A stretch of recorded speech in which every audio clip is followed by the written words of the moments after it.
Comienza Historia de la Iglesia. Un programa dirigido por Alberto Bárcena.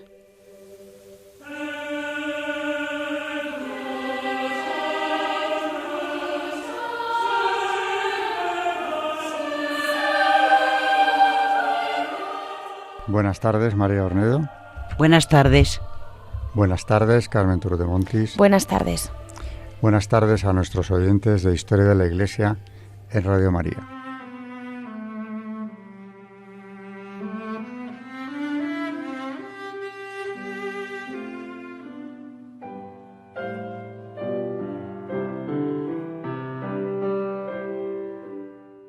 Empezamos con el esquema para quien nos siga y también para quien no nos siga. Primero explicar en qué partes se divide el programa, que son tres secciones. La primera es Historia de la Iglesia, que lleva Carmen Turdemontis, es nuestra historiadora en el programa. Luego hay una segunda sección que también lleva ella, que es un santo elegido pues por lo que sea, muchas veces por su relación con el tema que tratamos, otras veces no. Hoy nos va a hablar de un mártir salesiano, como en el programa anterior y en los anteriores también. ¿Tiene que ver con el tema que estamos viendo? Desde luego sí, porque estamos tratando todavía la guerra de la Vendée, que produjo una enorme cantidad de mártires en esa región francesa. Y en la tercera sección ya es María Ornedo la que habla de magisterio de la Iglesia, concretamente con el tema de la Eucaristía, lleva ya mucho tiempo, y va a continuar hoy con una obra del cardenal Sara, precisamente llamada La Eucaristía y la Liturgia. Así que este es el texto que está siguiendo en el programa anterior y lo va a seguir hoy también.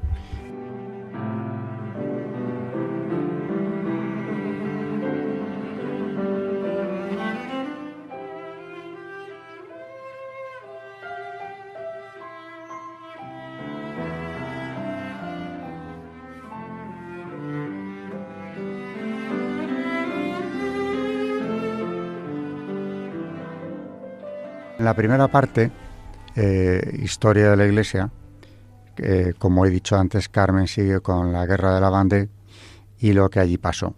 Llevamos muchos programas dedicados a este tema.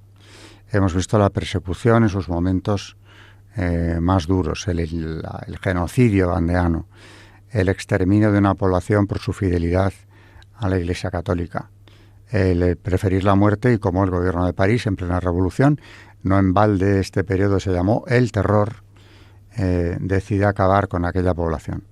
No diezmarla, sino prácticamente acabar con ellos. Y pone en marcha las columnas infernales, cosas terribles que hemos visto aquí en este programa.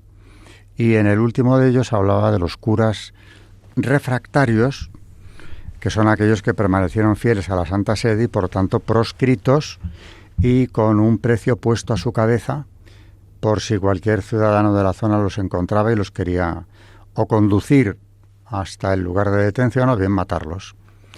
Ese era el ambiente en el que algunos de los refractarios siguieron ejerciendo el ministerio sacerdotal a partir del estallido de la guerra. Bueno, hoy vamos a seguir. En la primera sección Carmen nos va a hablar de la etapa final de la guerra, y con la guerra de la persecución religiosa, que se convierte en una persecución de menor intensidad, podríamos decir, ¿no?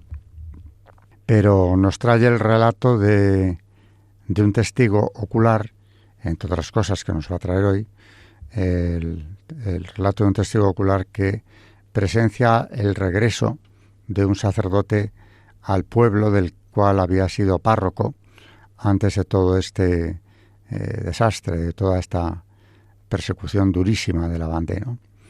Y toda la tristeza que se ve, que se trasluce en el relato, no solo por parte de los habitantes del pueblo, sino también por parte del que lo está describiendo, porque lo que se encuentra es un panorama de desolación. Y no solamente por las ruinas y edificios incendiados que allí descubre, sino porque el propio sacerdote, que es recibido con enorme cariño en el pueblo, va recordando a estas familias, a muchos de los cuales había bautizado, de esos niños bautizados por él, muchos habían muerto ya en esa guerra y otros eran familias diezmadas también. Pero en cualquier caso, lo que es más interesante del relato es la alegría que a pesar de todo experimentan los habitantes del pueblo cuando ven volver a su buen padre, como los llamaban al principio ya de la guerra, devolvednos a nuestros buenos padres. Es un grito de la primera rebelión vandeana. Así que, bueno, sin más introducciones, Carmen ya nos va a contar hoy, aparte de este relato, la etapa final. Hay que decir, para darle pie con más facilidad, que esta situación en la Vendée tuvo distintos periodos, desde la muerte indiscriminada de sus habitantes con horribles procedimientos y torturas, luego un periodo de apaciguamiento que llega con el Directorio, lo que no significa que la persecución haya terminado y las restricciones al culto, y luego pues vendría un periodo de aparente paz ya por fin y tolerancia religiosa cuando llega el Consulado, que es el periodo político que es el puente entre la Revolución y el Imperio Napoleónico. En el Consulado ya domina la situación Napoleón Bonaparte, que decide lo antes posible poner paz en las almas y en la convivencia de los franceses, y no por la fe, porque la fe de Napoleón es más que dudosa. Se valió de la masonería ampliamente tanto en Francia como luego aquí en España cuando envía a su hermano como rey, a José Bonaparte. Traiciona esas buenas intenciones o las deja al descubierto cuando, siendo así que el Papa Pío VII, al que había exigido que acudiera a París para coronarle emperador, aunque finalmente la corona se la puso él mismo, en presencia del Papa, pero finalmente cuando el Papa le lleva a la contraria en sus políticas, lo que hace es secuestrarle. Lo detiene en Roma y lo lleva detenido a Francia, donde lo tendrá durante años como prisionero en Fontainebleau. Y no le deja en libertad nada más que cuando ya ve el final de la guerra y con él el final del imperio. Entonces sí, deja en libertad al Papa, deja en libertad al rey de España, Fernando VII, que pueden volver a sus antiguos reinos o dominios, pero no olvidemos este dato. Se ha atrevido a quitar de en medio al Papa, a dejar a la cristiandad descabezada una vez más. Esto ya lo habían hecho anteriormente con el Papa anterior, Pío VI, en época de la Revolución, muere igual.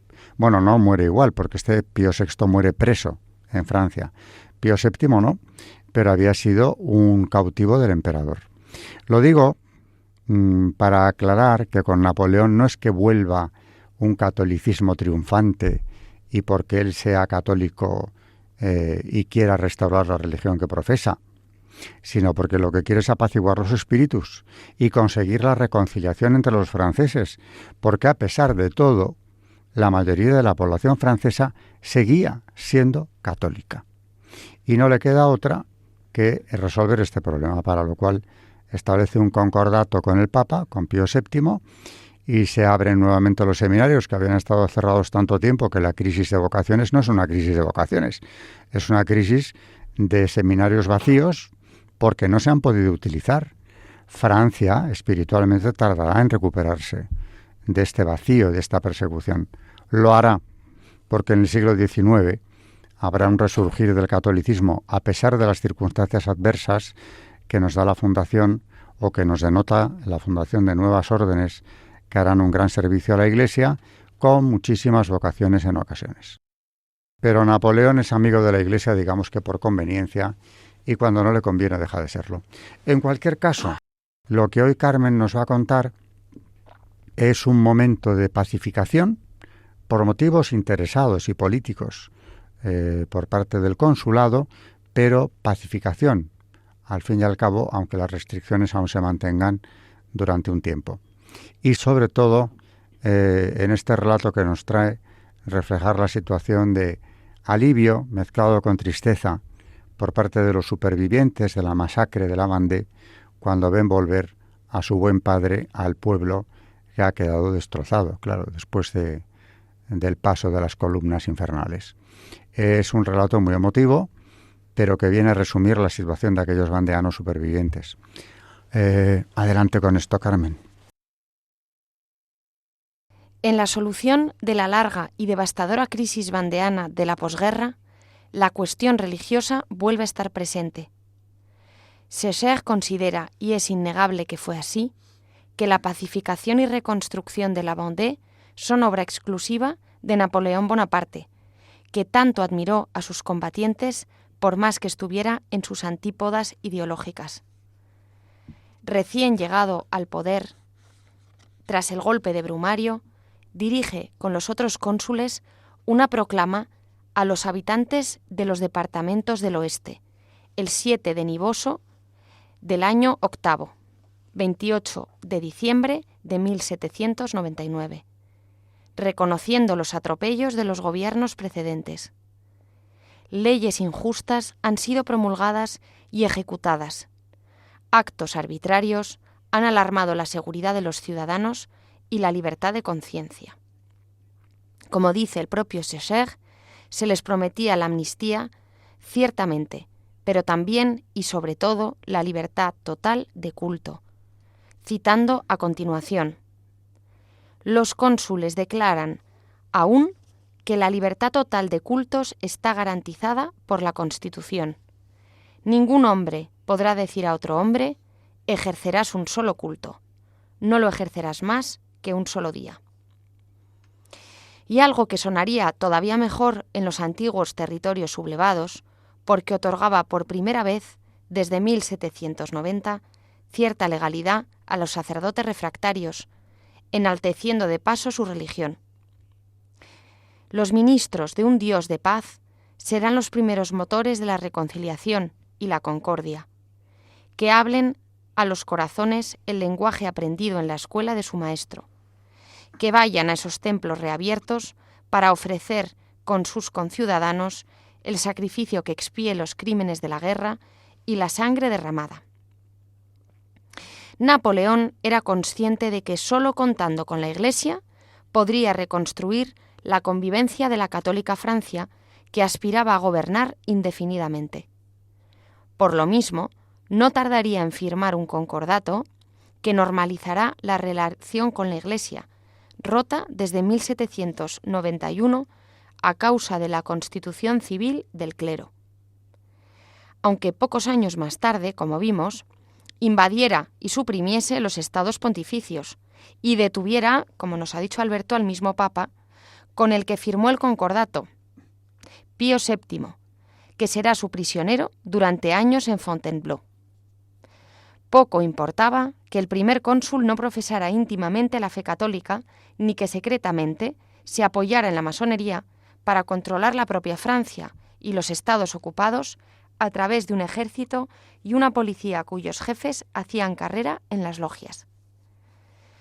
Eso no era del dominio público, y lo único visible en 1799 era una gozosa realidad en la Vendée. Volvían los refractarios en medio de una desbordante emoción popular, reflejada en testimonios como el siguiente, el de un testigo ocular de la vuelta de un sacerdote, al Logou Botego. Y dice así la narración: la población entera, en traje de fiesta, había acudido a la antigua carretera de Nantes. Todos habían querido rodear algunos instantes antes a aquel cuya ausencia había sido tan amargamente llorada. A la vista de esas caras conocidas, de esa multitud que hacía retumbar el cielo de gritos de alegría, de esos niños que pedían de rodillas su bendición, el santo anciano, el abate Pecot, que estaba refugiado en España, olvidó los sufrimientos del exilio. La inmensa alegría que inundaba su corazón no podía traducirse en palabras. Recibía en sus brazos a sus buenos labradores, lloraba, sonreía a su alrededor y no dejaba escapar más que estas palabras: inin tenesupas. Buenos días, hijos míos, buenos días, mis queridos hijos, iré a veros. El pastor no puede dominar su emoción ante los desastres y las desapariciones acumuladas por el terror.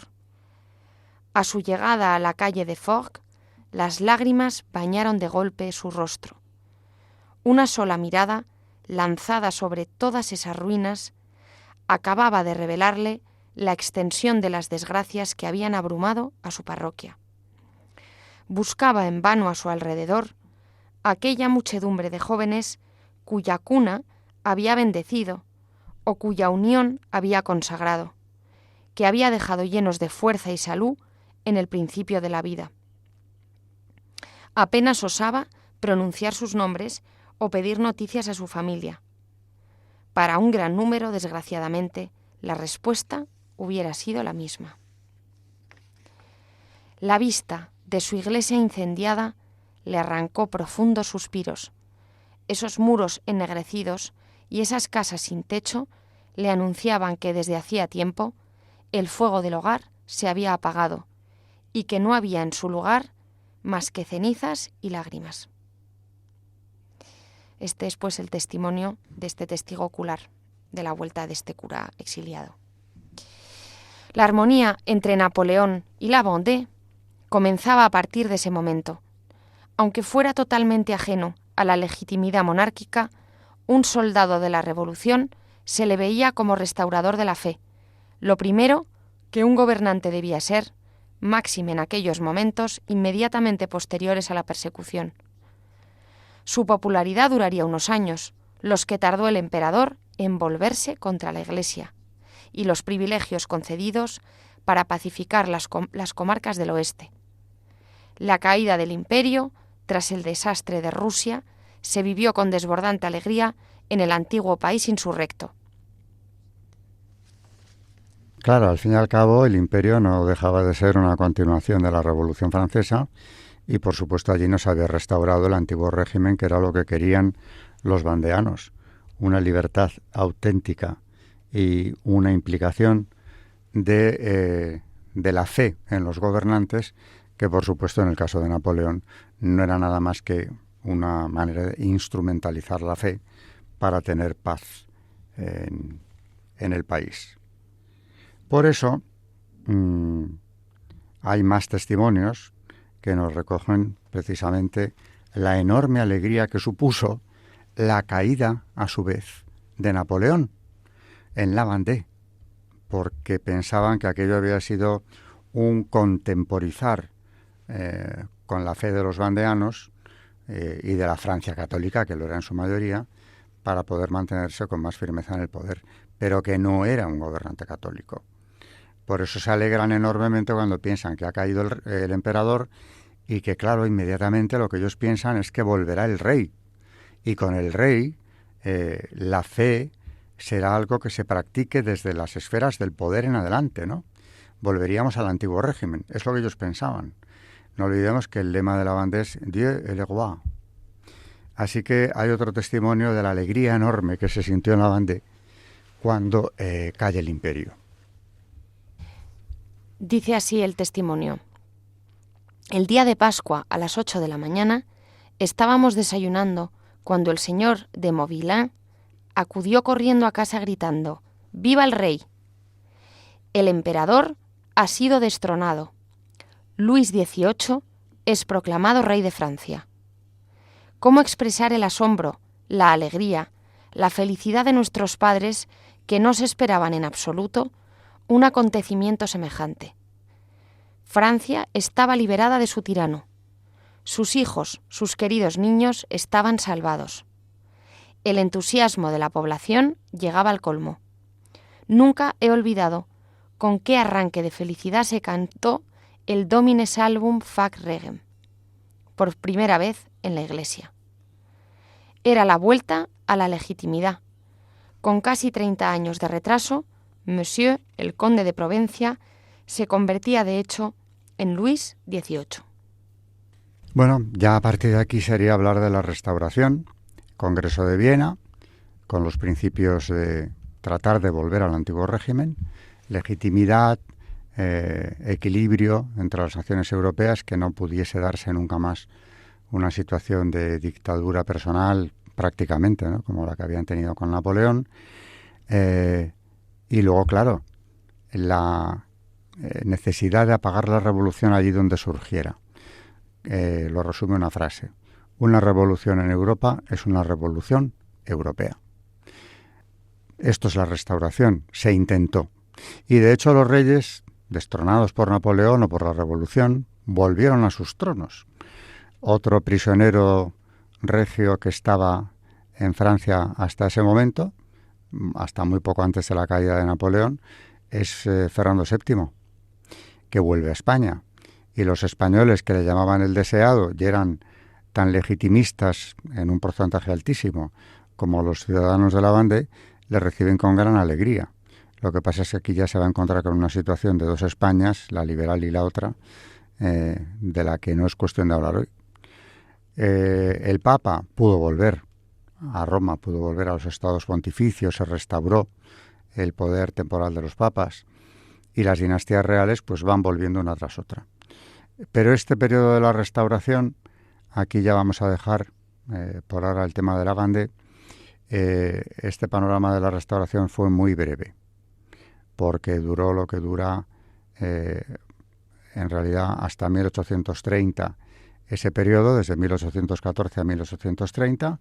De hecho, hubo un Luis XVIII, como decían en la mañana de Pascua tan contentos estos vandeanos. Hubo un Luis XVIII que era el hermano de Luis XVI y tomó el nombre de Luis también al subir al trono. El 17 es el niño muerto en el Temple, el que no reinó nunca. Y después de Luis XVIII, pues viene ya el último de los Borbones que ha reinado en Francia, que fue Carlos X, otro hermano de Luis XVI. A este le expulsa una revolución, la de 1830, que anunció, por cierto, y con esto acabó la digresión histórica, Nuestra Señora de la Medalla Milagrosa, cuando se aparece a Santa Catarina Labouré entre los males que vienen y de los que hay que protegerse. Aquí ya la Virgen, en estas apariciones marianas, a partir de la Guy du Bac, a partir de esta aparición de la Medalla Milagrosa, empieza a advertir a sus hijos que se preparen, que recen, que expíen sus pecados, que pidan la protección del cielo, porque la revolución no ha terminado. Parecía que sí, pero es que no. Y viene todo un siglo XIX que en su mayor parte es revolucionario, incluso el XX lo es, ¿no?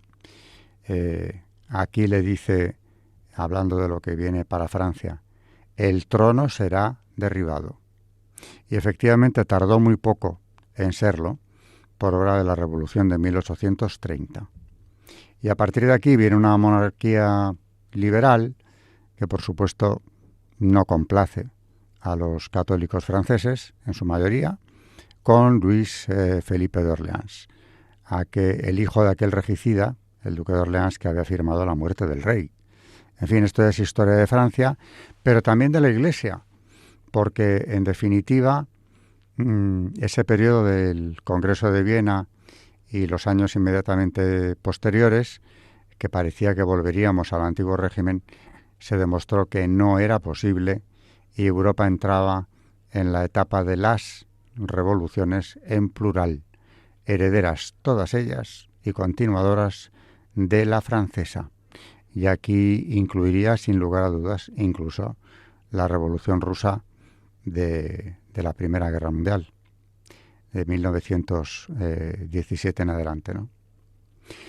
Con esto, pues, hemos terminado con la historia de la Vendée, pero no con la de la Iglesia. Seguiremos con ello y enseguida, tras una pausa, Carmen nos trae hoy también otro mártir salesiano, como en programas anteriores.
Están escuchando en Radio María Historia de la Iglesia, dirigido por Alberto Bárcena.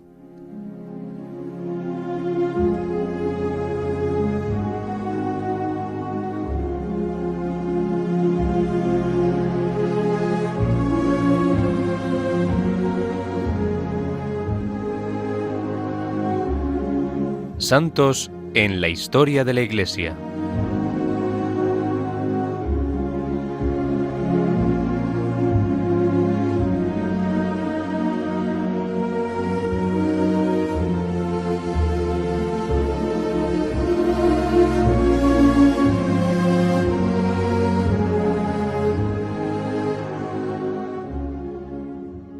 Seguimos con otro mártir salesiano. Hay muchos mártires de la guerra civil en la zona republicana. Hemos visto ya varios de los salesianos asesinados por el hecho de serlo. Vamos a ir hoy con otro que también es hermano de comunidad de ellos, concretamente de Carmen.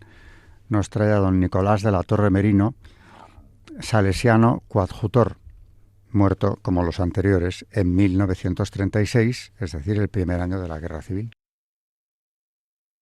Nicolás nació el 4 de marzo de 1892 en Béjar, Salamanca. Huérfano de padre a los 4 años, la familia lo llevó al colegio salesiano, recientemente fundado en esa ciudad, a los 7 años de morir don Bosco. Allí fue acogido con cariño. Se encontró feliz, viviendo en un ambiente verdaderamente de familia, como en el oratorio de don Bosco. Al llegar a la adolescencia y pensando en su futuro, expresó el deseo de aprender el oficio de zapatero. El director, en 1905, lo envió a estudiar en la ya renombrada Escuela Salesiana de Artes y Oficios de Barcelona-Sarriá. El mismo ambiente de familia de la Casa de Béjar se respiraba en la de Sarriá. Como ha sucedido a tantos alumnos de nuestras escuelas e internados, se sintió atraído por el ejemplo de sus educadores. Y Dios infundió en él un vivo deseo de hacerse salesiano. Decidió no emplear su título profesional para interés personal, sino dedicarse a instruir a otros jóvenes en su misma profesión y educarlos como buenos cristianos y honrados ciudadanos, con el mismo sistema con el que había sido educado en Béjar y en Barcelona. Así pues, decidió ser salesiano coadjutor. El salesiano coadjutor es una creación genial de San Juan Bosco. El coadjutor no es sacerdote, pero es tan salesiano como el sacerdote. Tiene los mismos derechos y obligaciones que el sacerdote, pero no ejerce el sacerdocio sacramental. Don Bosco sabía que el sacerdote no siempre es bien acogido en ambientes poco religiosos y hostiles a la Iglesia, pero a un religioso en mangas de camisa se le acoge y escucha. Le resulta más fácil vencer recelos y ganarse la confianza de ese tipo de jóvenes. Para este apostolado se preparó Nicolás con mucho interés y fervor. Al terminar el año de noviciado, recibió con júbilo y gratitud la gracia de pertenecer a la congregación salesiana.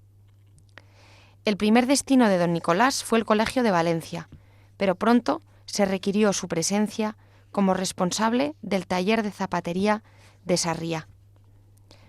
Algo más tarde asumió la misma responsabilidad en Madrid Atocha. En todos los colegios donde fue jefe de taller de zapatería, fomentó con entusiasmo la banda de música, el teatro y el deporte. Convencido del valor educativo que don Bosco daba a estos medios, puso sus cualidades, su tiempo y su afán de educador en la organización y en la práctica de estas actividades. Qué grande y fecundo apostolado realizó.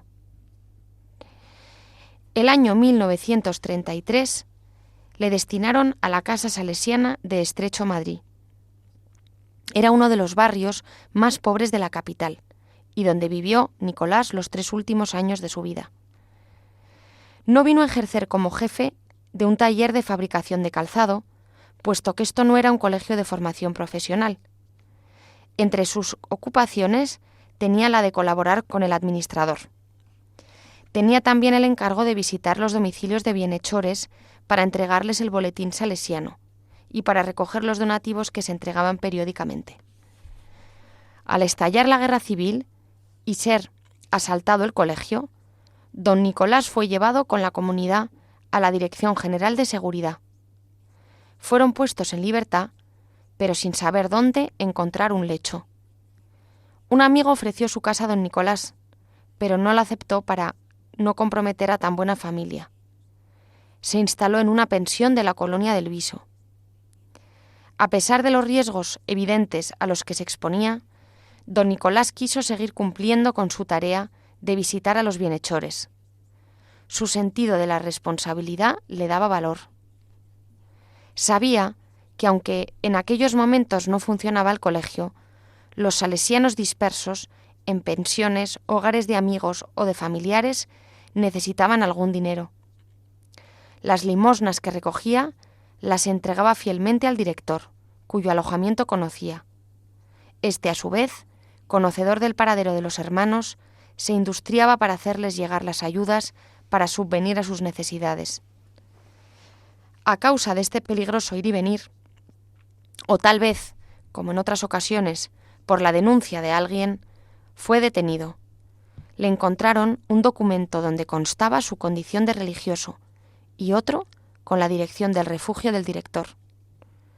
Lo llevaron a esta dirección. Providencialmente, don Alejandro había dejado aquel domicilio 2 días antes. Inmediatamente lo condujeron al incautado edificio de las Damas Apostólicas, en la calle Francisco de Rojas. No se le concedió ninguna posibilidad de salir a la calle. Quedaba claramente demostrada su personalidad de salesiano religioso laico. Fue condenado a muerte. Lo fusilaron. Era el 8 de agosto de 1936. Bueno, con este mártir o con su historia queda claro que el designio de quienes gobernaban la República en la Guerra Civil era terminar con el clero, fuera cual fuera su trayectoria. Y de hecho con la religión prácticamente lo habían conseguido ya. Cuando la guerra termina en la zona republicana, la destrucción de templos junto con el Holocausto católico, solamente conviene recordar que sacerdotes y religiosos fueron asesinados en esa zona, más de 6.000, y no cuento a los laicos, cuyos procesos también están en marcha, algunos de ellos, les hacían, incluso en alguna ocasión les hicieron presumir de que ya no sería posible seguir practicando la religión católica en España.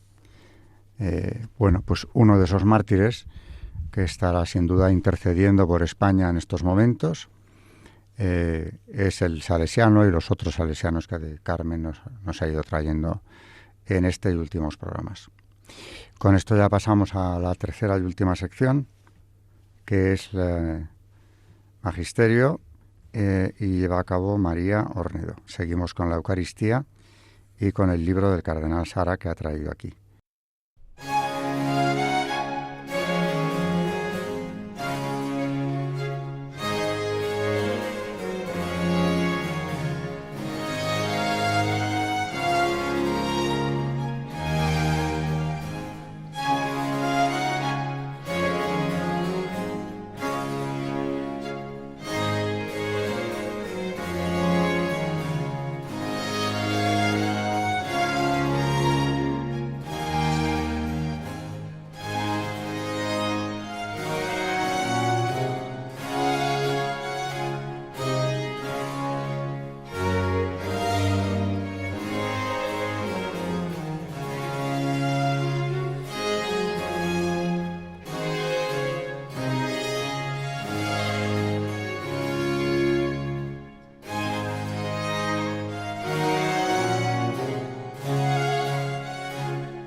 Están escuchando en Radio María Historia de la Iglesia, dirigido por Alberto Bárcena.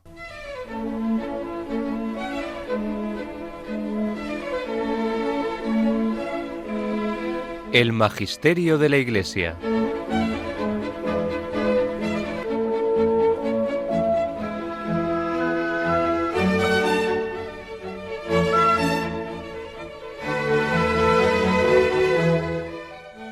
Seguimos, como dice Alberto, con la Eucaristía, con esta obra del cardenal Sara,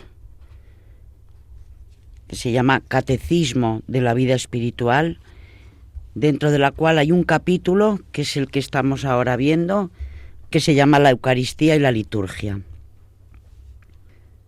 Nos quedamos con este pasaje de Mateo 26, 28, en el que relata cómo fue.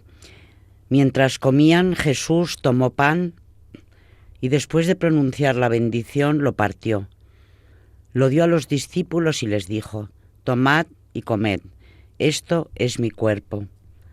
Después tomó el cáliz, pronunció la acción de gracias y dijo: «Bebed todos, porque esta es mi sangre de la alianza, que es derramada por muchos para el perdón de los pecados». Y concluye así: «Haced esto en memoria mía». 1 Corintios 11, 24. Hacer memoria del misterio de la redención en la Eucaristía es responder a él con fe, con amor y con acción de gracias. Es consentir y ratificar la alianza. Esa respuesta va más allá de la sumisión a los preceptos de una ley moral abstracta. Es la obediencia de la fe. Romanos 1:5, 16-26. Es decir, adoptar de forma concreta una conducta impregnada de la palabra de Dios y reflejar esa presencia con toda la existencia. Obedecer es recordar con obras concretas que Dios me ha manifestado su amor de un modo inefable y en comunión con ese acto de Dios hacer por los demás lo que Él ha hecho por mí. Es entrar en la obediencia del Hijo de Dios, que nos ha dejado un modelo para poder seguir. Jesús ha obedecido al Padre, revelándolo tal cual es, un Dios de amor, de misericordia y de perdón, y lo ha revelado así a través de sus palabras y sus obras, tomando la condición de esclavo y haciéndose obediente hasta la muerte en cruz. Hasta ahí tenía que llegar su obediencia para revelar a Dios tal cual es. La obediencia de la fe es el camino de la imitación de Cristo, porque Él es misericordia, somos nosotros misericordiosos. Porque Él es adorador del Padre, queremos nosotros ser verdaderos adoradores, que adorarán al Padre en espíritu y verdad, porque el Padre desea que lo adoren así. Juan 4:23. Porque Jesús se arrodilló a los pies de los apóstoles en señal de humildad y de amor. Hemos de ponernos nosotros gozosamente al servicio de los demás con humildad y amor. ¿Comprendéis lo que he hecho con vosotros? Vosotros me llamáis el Maestro y el Señor, y decís bien, porque lo soy. Pues si yo, el Maestro y el Señor, os he lavado los pies, también vosotros debéis lavaros los pies unos a otros. Os he dado ejemplo, para que lo que yo he hecho con vosotros, vosotros también lo hagáis. En verdad os digo, el criado no es más que su amo, ni el enviado es más que el que lo envía. Puesto que sabéis esto, Dichosos vosotros si lo ponéis en práctica. Juan 13, 12, 17. Esta obediencia de la fe lleva a la consumación de la ofrenda eucarística de Jesús. Para todos los que participan del misterio de su cuerpo y de su sangre, entregados por la vida del mundo, Jesús se convierte en la fuente de su entrega al Padre y a los demás, en la fuente de la obediencia y el amor hasta el extremo, hasta el don total y definitivo de uno mismo. Entonces, la presencia sacramental del Señor, bajo las especies eucarísticas, consuma y significa plenamente la presencia viva del Señor en su Iglesia. Y su Iglesia se convierte en presencia del Señor en el mundo. La edificación de la Iglesia, presencia del Señor que se prolonga en el tiempo y en el espacio, es la consecuencia esencial y vital de la Eucaristía. Jesucristo prolonga su presencia salvífica en el mundo a través del sacrificio eucarístico. Por eso, acoger la presencia del Señor no es solamente cantar y danzar en su honor en alabanza y acción de gracias, acompañados a veces de una vida rutinaria y mediocre como telón de fondo. Aunque la alabanza, la expresión del gozo y de la acción de gracias constituyen una dimensión esencial de la Eucaristía, esta no es solamente un canto de agradecimiento y de bendición.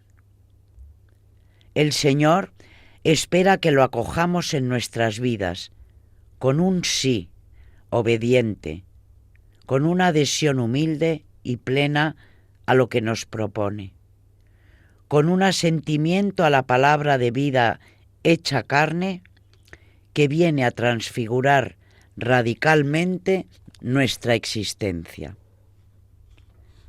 El culto eucarístico fuera de la misa. Por eso se entiende que la Iglesia experimente la necesidad de prolongar la acogida en la fe y en el amor de esa presencia sacramental mediante el culto a la Eucaristía fuera de la Santa Misa. Por supuesto que es indispensable participar con fe en la celebración comunitaria de la Eucaristía, pero también es indispensable responder al deseo de Dios, que quiere quedarse con nosotros dentro de nuestra alma, cultivando delante de Jesús Eucaristía el silencio, el recogimiento, la oración de adoración, de alabanza y de acción de gracias.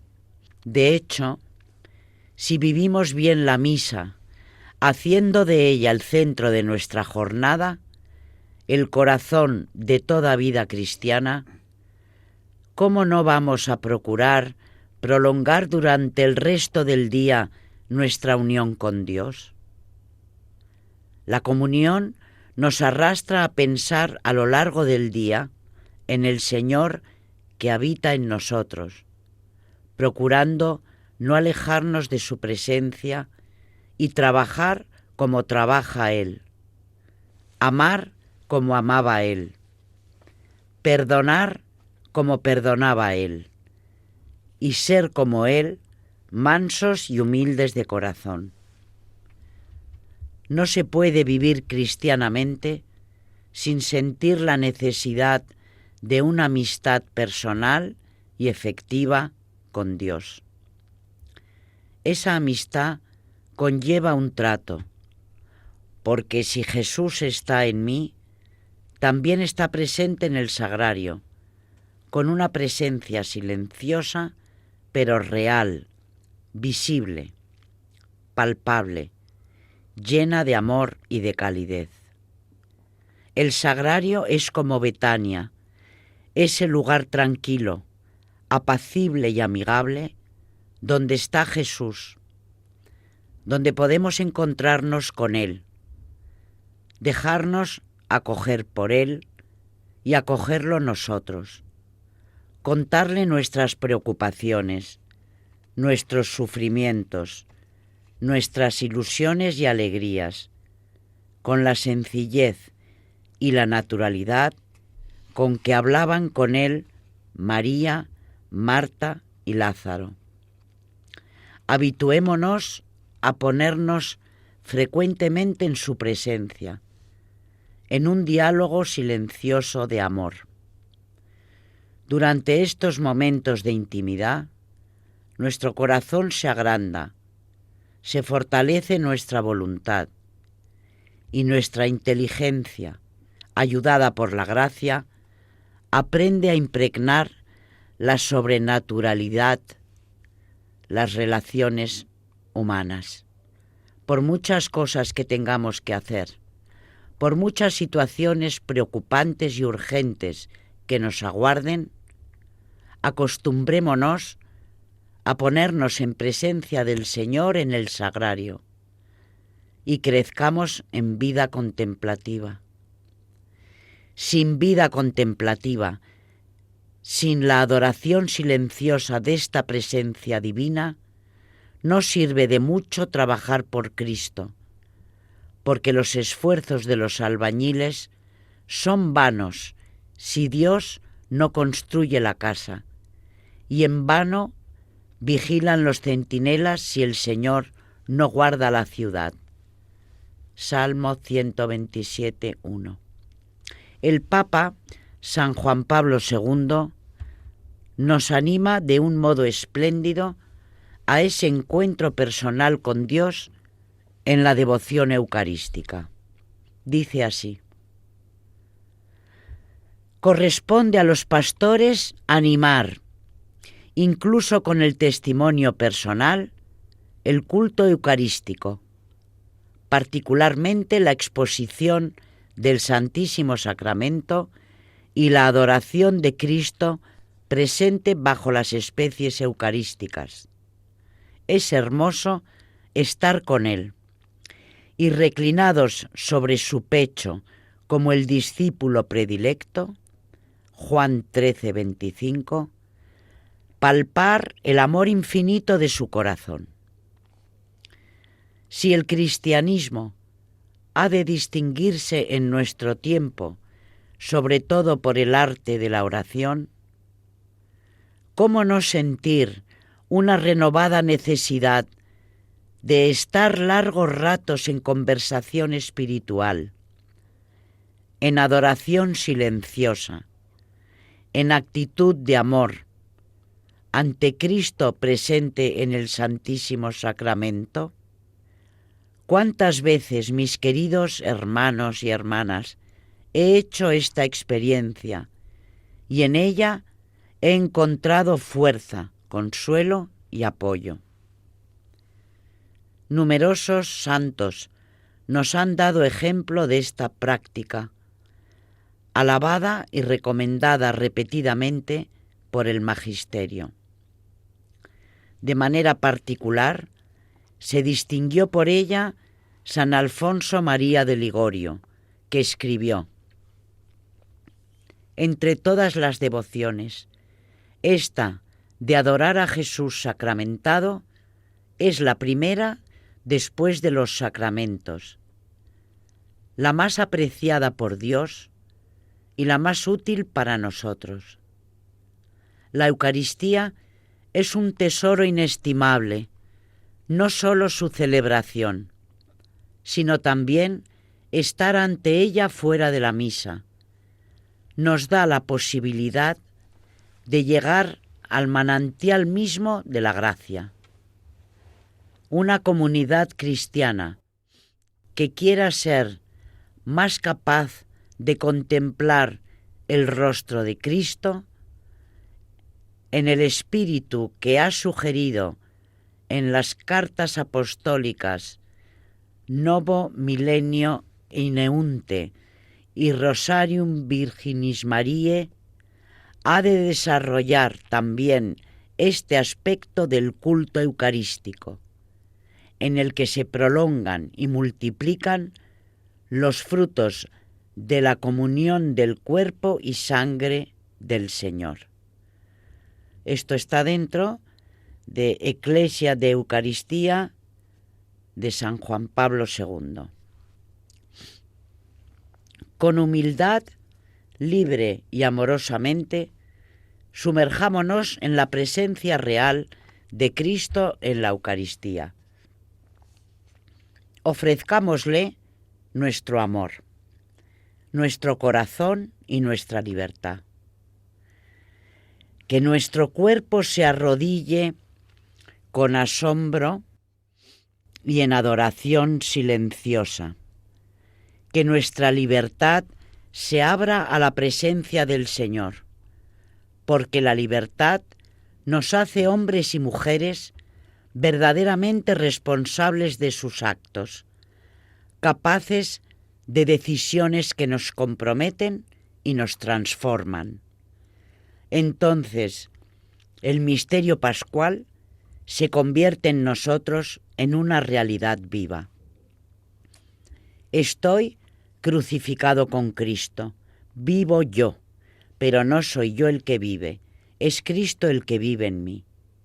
Y mi vida de ahora en la carne la vivo en la fe del Hijo de Dios que me amó y se entregó por mí.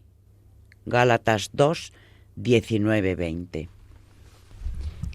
Yo creo que las palabras del cardenal Sara en el texto que ha traído María son tan fáciles de entender, tan descriptivas de lo que es el culto eucarístico y lo que significa para quien lo practica, que huelgan comentarios prácticamente, ¿no? Realmente es un regalo de Dios poder tenerle ahí, su presencia real, para hablar con Él, desahogarse, buscar inspiración, en definitiva tener con Él ese trato de amistad que Él quiere tener con nosotros.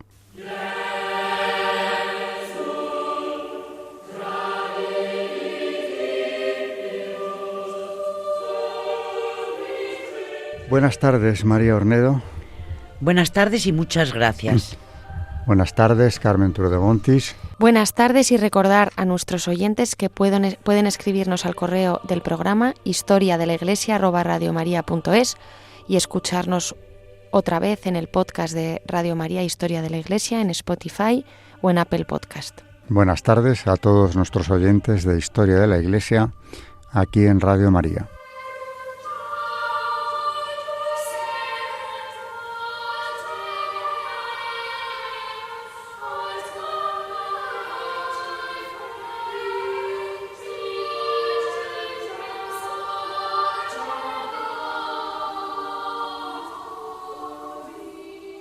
Han escuchado Historia de la Iglesia, un espacio dirigido por Alberto Bárcena.